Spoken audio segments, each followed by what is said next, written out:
মোকাবিলা করতে বিশ্ববিখ্যাত পণ্ডিত দার্শনিক ভারতগুরু হযরত মাওলানা শাহ ওলিউল্লাহ মুহাদ্দিস দেহলভী রহমাতুল্লাহ আলাইহির সুযোগ্য পুত্র শাহ আব্দুল আজিজ দেহলভী রহমাতুল্লাহ আলাইহি জিহাদের ফতোয়া উচ্চ কণ্ঠে ঘোষণা করে দিয়ে বললেন, ইংরেজদের সাথে আর কর্ম করা যাবে না, তাদেরকে সাহায্য করা, তাদের অধীনে চাকরি করা পরিপূর্ণরূপে হারাম।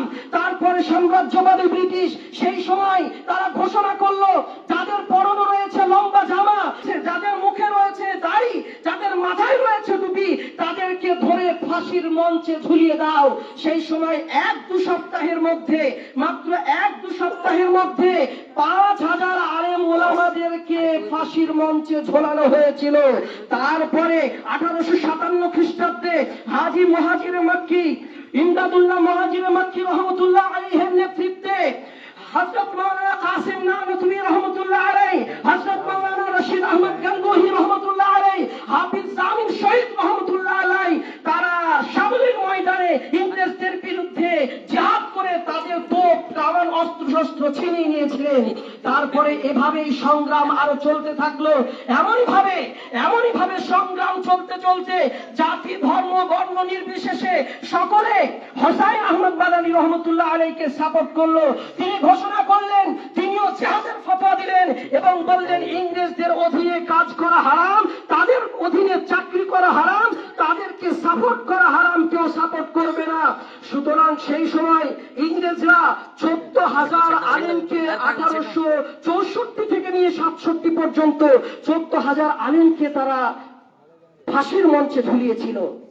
মিস্টার টমসন তার জীবনীতে লিখেছেন, দিল্লির চাঁদনী চক থেকে নিয়ে খয়বর পর্যন্ত একটি রাস্তা চলে গেছে, সেই রাস্তার দুপাশে এমন কোন গাছ ছিল না যে গাছে আলেম ওলামাদেরকে ফাঁসি দেওয়া হয়নি। সুতরাং হযরত হোসাইন আহমদ মাদানী রহমাতুল্লাহ আলাইহি করাচিতে একটি বড় মহাসমাবেশ ডাকলেন। সেখানে ইংরেজরা এদিকে জিহাদের ফতোয়া ঘোষণার কারণে ইংরেজরা তাকে গুলি করার অর্ডার দিয়ে দিয়েছিল। সবাই ভেবেছিল হুসাইন আহমদ মাদানী এখানে আসবেন না, কিন্তু একটু পরেই হুসাইন আহমদ মাদানী রহমাতুল্লাহ আলাইহি মাথায় কাফনের কাপড় বেঁধে নিয়ে একটি কবিতা পড়তে পড়তে স্টেজে উঠে গিয়ে বললেন, हमें खिलौना समझकर बर्बाद न करना, हम भी किसी के बनाए हुए हैं। তারপরে তিনি রক্ত ঝরা একটি বক্তৃতা দিলেন।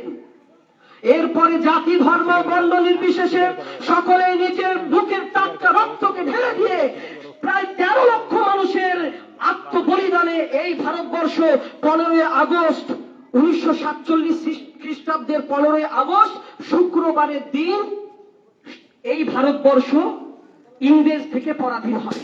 এই ভারতবর্ষ শুক্রবারের দিনই স্বাধীনতা লাভ করেছে।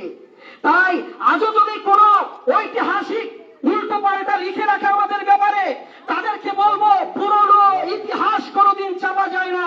আজও পর্যন্ত যদি কোন মুসলমানকে যদি বলা হয় দেশের জন্য জীবন দেওয়ার জন্য, তারা কোনদিন পিছিয়ে যাবে না। তারা নিজের বুকের টাটকা রক্তকে ঢেলে দেওয়ার জন্য সর্বদাই প্রস্তুত। ইনশাআল্লাহ আমরা সর্বদাই প্রস্তুত। আমরা কাউকে ভয় করি না। আমরা দেশের জন্য, কারণ আমাদের জ্বালা ছিল বেশি। 400 বছর আমরা রাজত্ব করেছিলাম, আমাদের ঘর অন্যের অধীনে হয়ে গেছে, আমাদের জ্বালাটাই বেশি।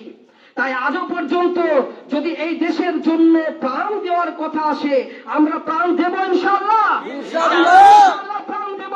আমরা কোন সময় দেশের ব্যাপারে কারো সঙ্গে কম্প্রোমাইজ করব না ইনশাআল্লাহ।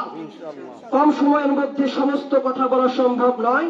আল্লাহ পাক আমাদের মধ্যে দেশের প্রেম জাগ্রত করে দিক বলি আমিন। ওয়া আখিরু দাওয়ানা আনিল হামদুলিল্লাহি রাব্বিল আলামিন।